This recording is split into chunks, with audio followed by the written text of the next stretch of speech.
దేవుని పరిశుద్ధమైన నామానికి నిత్యము మహిమ కలుగును గాక. నేటి వాక్య ధ్యానం కొరకు మొదటి తెస్సలోనికలకు రాసిన పత్రిక మొదటి అధ్యాయం. ఈ తెస్సలోనిక పత్రిక అపోస్తలుడైన పౌలు గారు రాయడం జరిగింది. ఇది క్రీస్తు శకం 50 నుండి 54 మధ్యకాలంలో రాయడం జరిగింది. పౌలు గారు తన రెండవ శుభవార్త ప్రయాణంలో తెస్సలోనిక పట్టణానికి వెళ్ళి సువార్తను ప్రకటించాడు. కొందరు యేసుక్రీస్తుని నమ్మి విగ్రహాలను విడిచిపెట్టి శిష్యులయ్యారు. అపోస్తలుల కార్యం 17వ అధ్యాయం మొదట వచనం నుంచి 9 వచనాలు చదివితే అక్కడ మనకి అర్థమవుతుంది. ఇప్పుడు క్రీస్తు మీద వారి నమ్మకాన్ని స్థిరపరచటానికి, వారి విషయంలో తనకున్న సంతోషం తెలపడానికి, అవసరమైన ఉపదేశం చేయటానికి పౌలు గారి పత్రికను రాశారు. ఈ యొక్క పత్రిక రాయడం గల ముఖ్యాంశం ఏంటంటే, యేసుక్రీస్తు రెండవ రాకడ, ఆయన త్వరగా వస్తున్నాడు అని వారికి పదే పదే గుర్తు చేస్తూ ఈ పత్రికలో ప్రతి అధ్యాయంలోనూ కూడా ఆయన రాకడను గురించి పౌలు పేర్కొన్నారు. 1:10, 2:19, 3:13, 4:13, 5వ అధ్యాయం 1 నుంచి 4 వచనాల్లో ఈ విషయాలు స్పష్టంగా మనకు కనబడతాయి. యేసుక్రీస్తు మళ్ళీ వస్తాడని, తన ప్రియమైన ప్రజలను తన దగ్గరకు తీసుకుని వెళ్తాడని, కాబట్టి విశ్వాసులు ఈ దివ్య సత్యాన్ని తగినట్లుగా బ్రతకాలని, గొప్ప నిరీక్షణ కలిగి ఆనందించాలని పౌలు ఈ పత్రిక రాయడం జరిగింది. మనం మొదటి అధ్యాయాన్ని ధ్యానం చేస్తున్నాం. పౌలు గారి యొక్క ప్రార్థన, కృతజ్ఞతలు తెలియచేస్తూ తెస్సలోనిక సంఘం గురించి ఎప్పుడు కూడా ప్రార్థన చేస్తూ ఉన్నానని, నాతో పాటు సిల్వాస్ ఉన్నాడు, తిమోతి కూడా ఉన్నాడని చెబుతూ మేమందరము పని చేస్తున్నాము, మేమందరం మీ కొరకు ప్రార్థన చేస్తున్నామని, తను సంఘం పట్ల ఎలాంటి ప్రేమను కలిగి ఉన్నాడో, సంఘాన్ని ఎలాగున ప్రార్థనలో జ్ఞాపకం చేసుకుంటున్నాడో చెబుతూ, ఈ తెస్సలోనిక సంఘం ఒక ఆదర్శవంతమైన సంఘం అని, ఇతరులకు మాదిరికరమైన సంఘం అని ఆ సంఘాన్ని చాలా ప్రోత్సహిస్తూ, మెచ్చుకుంటూ ప్రభు రాకడకు సంసిద్ధ పరుస్తున్న పరిస్థితులు ఈ అధ్యాయంలో మనం చూడగలుగుతాం. అందరి కోసం దేవుని సన్నిధిలో ప్రార్థన చేస్తున్నాము, దేవునికి కృతజ్ఞతలు కూడా తెలియచేస్తున్నాం. ఎందుకంటే మీ విశ్వాసంతో కూడుకున్నటువంటి పని మాకు తెలుసు. మీరు ఎంతగా విశ్వాసం కలిగి దైవికమైన మనసుతో ప్రభు పరిచర్య చేస్తున్నారో మాకు తెలుసు అంటూ 3 విషయాలు ఇక్కడ ప్రస్తావన తెస్తూ, వారు గొప్ప క్రైస్తవ లక్షణాలు వారు కలిగి ఉన్నారని, క్రైస్తవుల్లో కలిగించే మార్పు వారిలో చూడొచ్చని, నిజమైన విశ్వాసం ఎప్పుడు మంచి పనులను చేస్తుందని చెప్తూ 3 విషయాలు చెప్తున్నారు. 1, వారిలో కలిగి ఉన్న ప్రేమ. ఆ ప్రేమతో వారు ప్రయాస కలిగి బహుగా పరిచర్య చేస్తూ ఉన్నారు. అంత మాత్రమే కాదు, వారు యేసుక్రీస్తునందలి నిరీక్షణ కూడా కలిగి ఉన్నారు. ప్రభు రాకడ కొరకు వారు ఓర్పుతో ఎదురు చూస్తూ ఉన్నారు. ఆ విషయాలను వారికి గుర్తు చేస్తూ ఉన్నారు. ఇందులో కనబడుతున్న ప్రేమ అనే మాటకు అగాపే అని అర్థమిస్తుంది. అగాపే అనంటే మాటలతో వర్ణించలేనిది అని. అంత అపరిమితమైన ప్రేమ దేవుని పట్ల మనం కలిగి ఉన్నామని, దేవుడు మన పట్ల కలిగి ఉన్నాడు అని ఈ విషయం మనకి తేటతెల్లం అవుతా ఉంది. మరి దేవుని పట్ల నిరీక్షణ కలిగి ఎదురు చూడగలిగిన మనసును ఎలాంటి పరిస్థితి అయినా ఓర్చుకొని ఓపికతో ఆయన కొరకు కనిపెట్టుకొని ఉండాలని మనం తెలుసుకోవాలి. ఇంకా చెప్తున్నారు, దేవుడు మిమ్మలను ఎన్నుకున్న సంగతి మాకు తెలుసు అని. దేవుడు ఎన్నుకున్నాడు అనే విషయం ఆ సంఘం గ్రహించారు. దేవుడు వారిని ఒక ప్రత్యేకమైన జనాంగంగా ఆయన పని కొరకై, ఆయన పరిచర్య కొరకై ప్రేమతో వారిని ఎన్నుకొని, ఆ ఎన్నుకోబడిన వారిలో ఈ యొక్క తెసలోనిక సంఘం ఉన్నదని గమనించారు. చాలా మందికి అర్థం కాని విషయం ఏంటి అంటే, దేవుడు తనను ఎన్నుకున్నాడని అర్థం అవటం లేదు. నిన్ను ఆయన ఎన్నుకున్నాడు. ఆయన పని కొరకు, ఆయన బిడ్డగా ఉండుట కొరకు, ఆయన రాజ్యంలో నిన్ను చేర్చుట కొరకు దేవుడు నిన్ను ఎన్నుకున్నాడు. ఇతరులకు మాదిరిగా ఉండటానికి ఆయన నిన్ను ఎన్నుకున్నాడు. నీ జీవితాన్ని 10 మందికి దీవెనకరంగా, అనేక మందికి మాదిరికరంగా ఉండటానికి దేవుడు నిన్ను ఎన్నుకున్నాడు. లోకంలో వెర్రివారిని ఎన్నుకున్నాడట. ఎందుకంటే జ్ఞానులను సిగ్గుపరచడానికి. లోకంలో పెంట మీద ఉండేటువంటి స్థితి కలిగిన వారిని ఎన్నుకున్నాడట. ఎందుకంటే గనులైన వారిని సిగ్గుపరచటానికి. చదువులేని వారిని ఎన్నుకున్నాడట. ఎందుకంటే మాకు చాలా జ్ఞానం ఉందని విర్రవీగుతారే, అలాంటి వారిని సిగ్గుపరచటానికి. దేవుడు నిన్ను ఎన్నుకున్నాడు. ఆయన ఎన్నుకలో నువ్వు ఉన్నావు. నువ్వు ఇది గమనించగలవా అని ప్రభు ఈరోజు మరొకసారి నీకు తెలియచేస్తున్నాడు. ఆయన ఎన్నిక చేయబడిన వ్యక్తిలో నువ్వు ఉన్నావు. అది నువ్వు గమనించాలి. వారు గమనించారు, వారికి అర్థమైంది.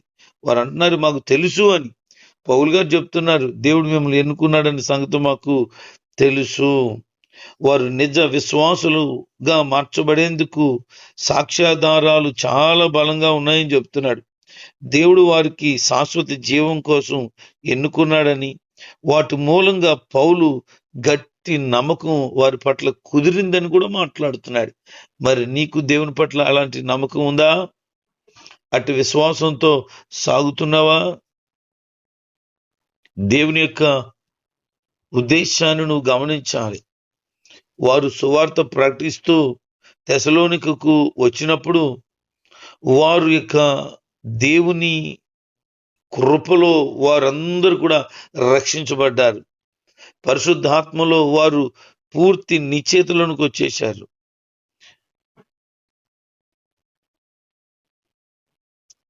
మేము ప్రకటించిన సువార్తను మీరు అంగీకరించి, మేమేమై ఉన్నామో, మీ ఎడల ఎలాగున్నామో ఇదంతా మీరు గమనించారు.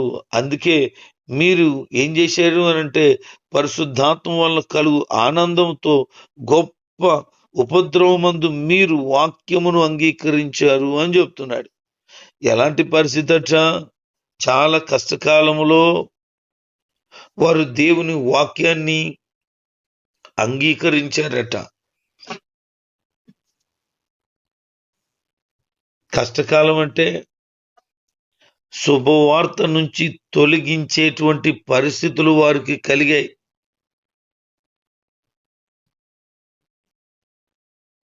యూదా ప్రాంతంలో దేవుని సంఘాలు కట్టబడుతున్నటువంటి సమయములో అనేకమైన భయంకరమైన తిరుగుబాటులు, వ్యతిరేకతలు, ప్రమాదకరమైన పరిస్థితులు వాటిల్లే. అంత మాత్రమే కాదు, యూదులైతే అసూయపడ్డారు.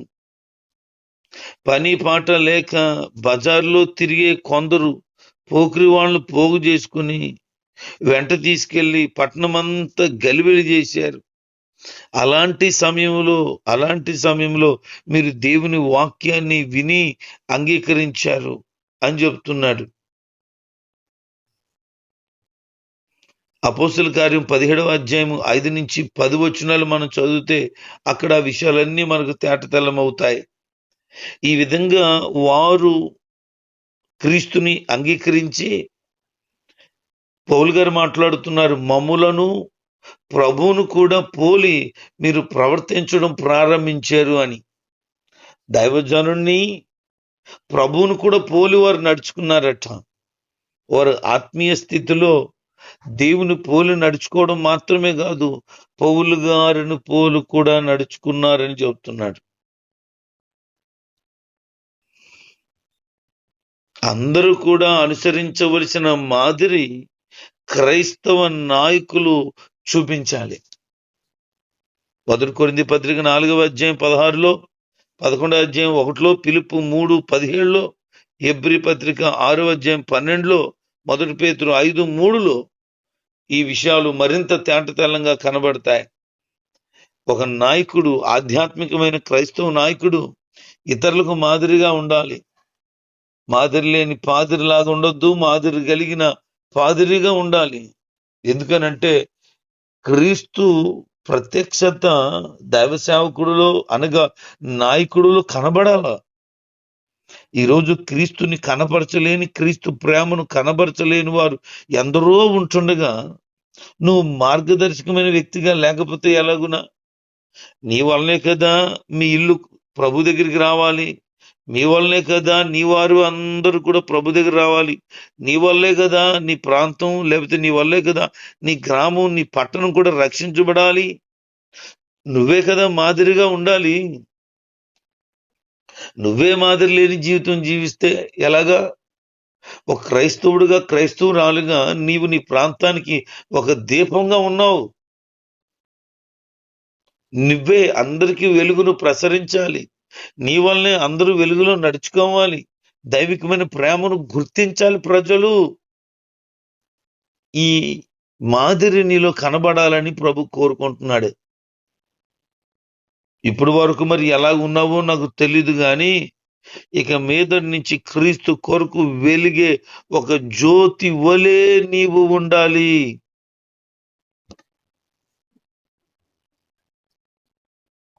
నీ జీవితాన్ని పరిపూర్ణంగా ప్రభువుకు అప్పగించు. ఆయన కొరకు నువ్వు బ్రతకటానికై నిన్ను నీవు దేవునికి సమర్పించుకుని ఆయనకు ఇష్టమైన బిడ్డగా బ్రతకడానికై ఒక కంకణం కట్టుకో. నీ మాదిరి, దైవజనుడు మాదిరి, క్రీస్తుని పోలిన జీవితం ప్రజలు చూడగలగాలి. వీళ్ళ గురించి సాక్ష్యం చెప్తూ మాసిదోనియా, అకయలో ఉన్న విశ్వాసులందరికీ మీరు మాదిరయ్యారు. అకయ, మాసిదోనియా ఇప్పుడు గ్రీసు దేశంలో ఈ 2 ముఖ్యమైన భాగాలుగా ఉన్నాయి. తెసలోనిక మాసిదోనియాలో ఉంది. అందుకే ఆ చుట్టుపక్కల ప్రాంతాల వారి కట్ట వీరు క్రీస్తుని పోలి నడుచుకున్న విధానాన్ని బట్టి వాళ్ళని చూసినప్పుడు వాళ్ళకి అర్థమైంది, వీళ్ళు క్రీస్తుని కలిగి ఉన్నారు వీళ్ళు అని. వీళ్ళ మాదిరినట మాసిదోనియా, అకయ ప్రాంత ప్రజలు కూడా కలిగి ఉన్నారట. అన్నిటికన్నా అతి ఉత్తమమైన ఆదర్శాన్ని అనుసరించి నడుచుకోవడం వల్ల అతడు విశ్వాసులకు మాదిరయ్యాడు. పౌలు గారు వారు అతన్ని అనుసరిస్తూ ఇతరులకు మాదిరయ్యారని చెప్తున్నాడు. 1 కొరింథీ 11వ అధ్యాయం 1వ వచనంలో, నేను క్రీస్తుని పోలి ప్రవర్తించున్న ప్రకారం మీరు నన్ను పోలి ప్రవర్తించండి. పౌలు గారు క్రీస్తుని పోలి నడుచుకుంటున్నాడట. ఆయన అంటున్నాడు, నన్ను పోలి మీరు నడుచుకోండి అని. ఏమి ఆదర్శవంతమైన వ్యక్తి ఆయన. నీ గురించి అలా చెప్పగలరా? నేను క్రీస్తుని పోలి నడుచుకుంటున్నాను అని. మనందరం కూడా అలా చెప్పగలిగిన వారుగా, ఇతరులకు మాదిరికరమైన వారిగా ఉండాలి. ఇది దేవుడు మనల నుంచి ఆశిస్తూ ఉన్న ఒక గొప్ప ఉద్దేశం.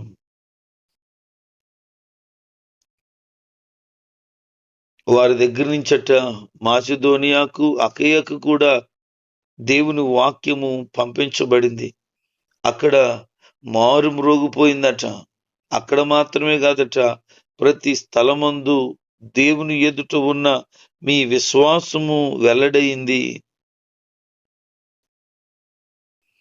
మేమేమి చెప్పకుండానే అందరికి కూడా ఈ విషయం తెలిసిపోయింది.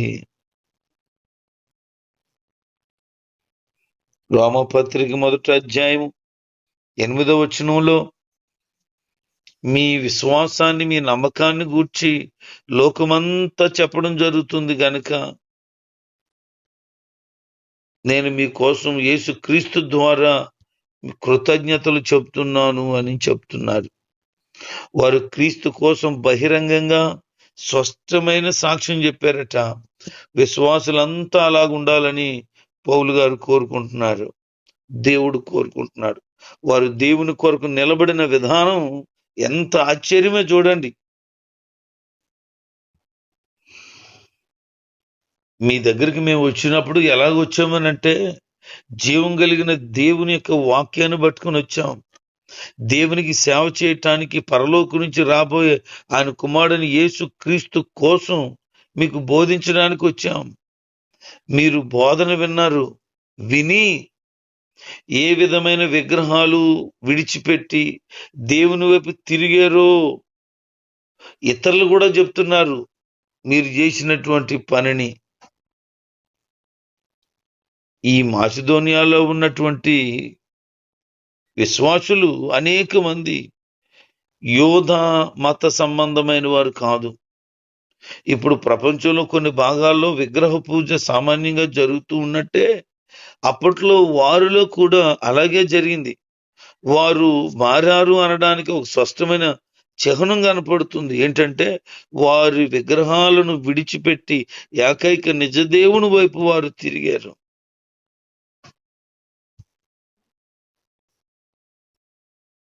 వారు ఈ లోక సంబంధమైనటువంటి వాటన్నిటిని విడిచి దేవుని కొరకు బ్రతకటానికి సంపూర్ణంగా వారు ఇష్టపడ్డారు. జీవం కలిగిన దేవుడు, సత్యవంతుడైన దేవునికి వారు దాసులవటానికి సంపూర్ణంగా వారికి వారు సమర్పించుకున్నారు. దేవుడు మృతులలో నుండి యేసుక్రీస్తును లేపాడని, ఆయన రాబోయే ఉగ్రత నుండి మనల్ని తప్పిస్తున్నాడని, యేసుక్రీస్తు పరలోకు నుండి వచ్చి మనలను తీసుకుపోతాడు అనే ఒక నిరీక్షణ వారు కలిగి ఉన్నారు. వారు దేవుని వైపే తిరిగి దేవుని మీదే నమ్మకం పెట్టుకొని ఉన్నారు. దేవుని కోసం, దేవుడు వచ్చి తీర్చే తీర్పు కోసం, ఆయన అనుగ్రహించే పునర్జీవం కోసం మనం ఎప్పుడు కూడా విశ్వాసులుగా ఎదురు చూడవలసిన వారిగా ఉన్నాము. ఆ భయంకరమైనటువంటి నరక యాంతన తప్పించుకొని క్రీస్తు అనుగ్రహించే నిత్యత్వంలోనికి వారసుల మగుటకు ఎప్పుడు సంసిద్ధపరచబడిన వారిగా ఉందాం. 1 తెస్సలోనిక పత్రికలో 1వ అధ్యాయంలో సంఘం సిద్ధపడాలని, వారందరూ సిద్ధపడి ఉన్నారని చెబుతూ ఉన్నాడు. అదే మాటలు ఈరోజు ప్రభు మనతో మాట్లాడుతున్నాడు. నీవు నేను కూడా ప్రభు రాకడకు సంసిద్ధులమై ఉండాలి. ప్రభు రాకడలో ఎత్తబడే ధన్యతను స్వతంత్రించుకోవాలి. విడవబడుట బహుఘోరం.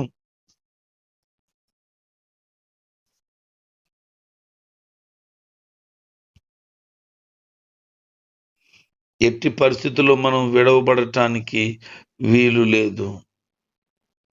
అందరూ కూడా నిత్యత్వానికి సిద్ధపడి ప్రభు రాకడలో ఎత్తబడే వారమై ఉందాం. దేవుడి కొద్ది మాటలు వినికిడిలో దీవించునుగాక. ఆమేన్.